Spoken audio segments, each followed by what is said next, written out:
I'm continuing my reading. What I am doing in this series is I'm reading through the entire standard works of the Church of Jesus Christ of Latter-day Saints. This consists of the Bible, the Book of Mormon, the Doctrine and Covenants, and the Pearl of Great Price. I am reading in a chronological order of events, not according to publication or volume, so I will be skipping around just a little bit as I move along.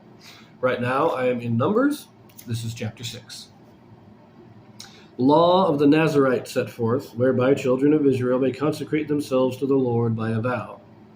They drink no wine nor strong drink, and if defiled, must shave their heads.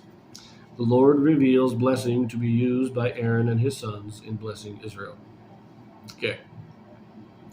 And the Lord spake unto Moses, saying, Speak unto the children of Israel, and say unto them, When either man or woman shall separate themselves to vow a vow of a Nazarite, to separate themselves unto the Lord, he shall separate himself from wine and strong drink, and shall drink no vinegar of wine, or vinegar of strong drink, neither shall he drink any liquor of grapes, nor eat moist grapes, or dried.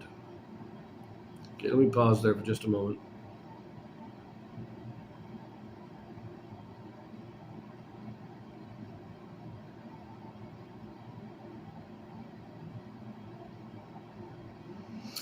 So, wine, strong drinks, and liquor, and vinegar.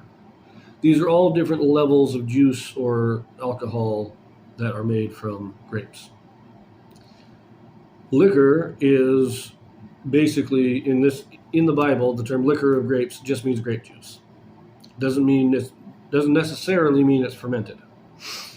Vinegar is, as far as I can tell in this time, it would have meant more of a byproduct of alcohol, of the fermenting product, a byproduct of the fermenting process.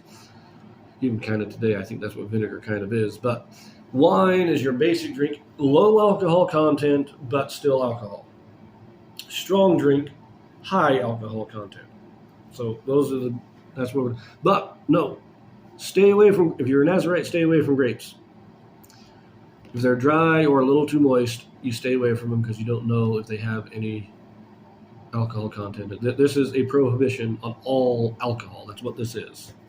Even the liquor, the grape juice, could be fermented to a certain degree. It could have a very minuscule amount of alcohol content. So you just stay away from grapes. Verse 4. All the days of his separation shall he eat nothing that is made of the vine tree, from the kernels even to the husk.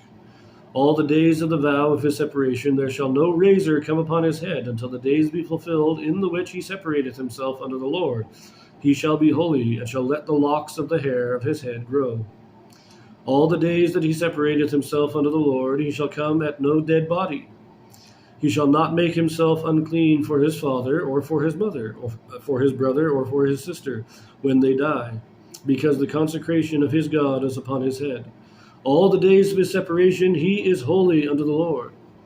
And if any man die very suddenly by him, and he hath defiled the head of his consecration, then he shall shave his head in the day of his cleansing. On the 7th day shall he shave it. And on the 8th day he shall bring 2 turtles, or 2 young pigeons, to the priest, to the door of the tabernacle of the congregation. And the priest shall offer the one for a sin offering, and the other for a burnt offering, and make an atonement for him, for he sinned by the dead, and shall hallow his head that same day. And he shall consecrate unto the Lord the days of his separation, and shall bring a lamb of the first year for a trespass offering. But the days that were before shall be lost, because his separation was defiled. Basically, the Nazarite is the ancient missionary service.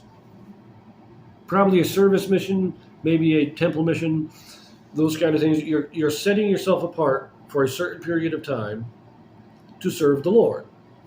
These were the ancient missionaries. That's what they were. The 2 things, 3 things. No alcohol, no shaving, no touching the dead.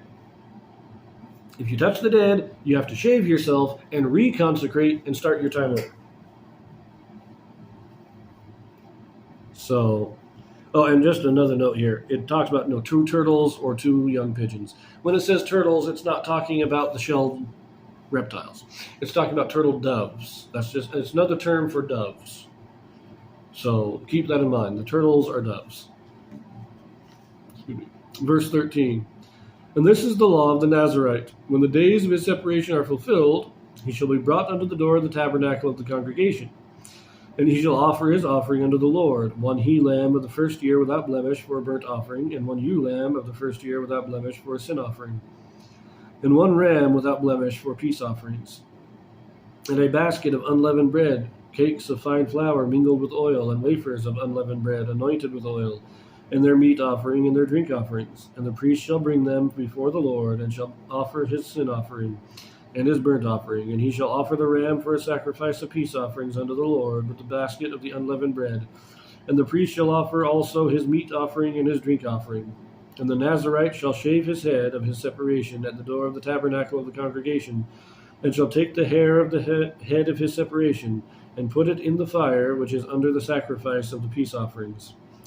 And the priest shall take the sodden shoulder of the ram, and 1 unleavened cake out of the basket, and 1 unleavened wafer, and shall put them upon the hands of the Nazarite after the hair of his separation is shaven. And the priest shall wave them for a wave offering before the Lord. This is holy for the priest, with the wave breast and the heave shoulder, and after that the Nazarite may drink wine. This is the law of the Nazarite, who hath vowed, and his offering unto the Lord for his separation, beside that his hand shall get, according to the vow which he vowed, so he must do after the law of his separation. So this is just how this is, being released from your calling as missionary. A little bit complicated. We got a sin offering, a burnt offering, a trespass offering, meat offering, drink offering, all done in a certain order, in addition to shaving the hair and offering that as part of your sacrifice. This isn't saying I am done with my consecration. I am now I can go back to being who I used to be, or not being a missionary. Anyways, quickly end this out. Verse 22. And the Lord spake unto Moses, saying, Speak unto Aaron and unto his sons, saying, On this wise ye shall bless the children of Israel, saying unto them, The Lord bless thee and keep thee. The Lord make his face shine upon thee, and be gracious upon thee. The Lord lift up his countenance upon thee, and give thee peace. And they shall put my name upon the children of Israel, and I will bless them.